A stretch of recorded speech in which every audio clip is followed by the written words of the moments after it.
Hi, I'm Robert Osborne. In our look at innovative international filmmaking going on in the 1950s, we next have a film from Japan's great director Akira Kurosawa, a man who never made a secret of the fact that he was highly influenced by the art and literature of Western culture, or that he often used it as the source material for his Japanese films.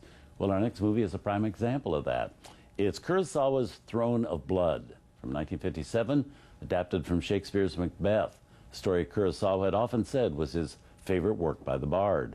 For years, Kurosawa had wanted to do a film version of Macbeth and finally decided in the late 40s to take the plunge and forge ahead.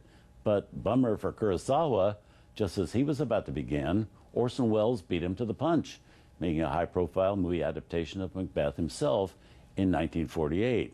So Kurosawa realized the only practical thing to do was just wait for a while. And he did, for 10 years. By which time Welles' film, not causing much of a stir actually, had basically faded from view.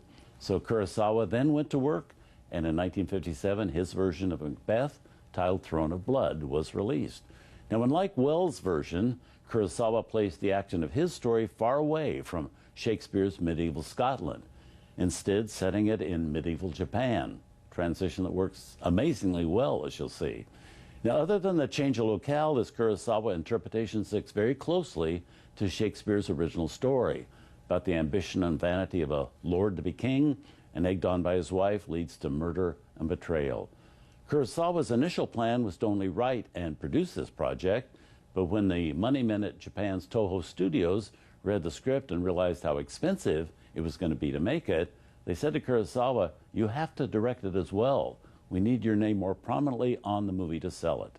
With Kurosawa's name on it, it was both a big critical and financial success throughout the whole world. And here it is with a cast headed by the esteemed Japanese actor Toshiro Mifune, Throne of Blood.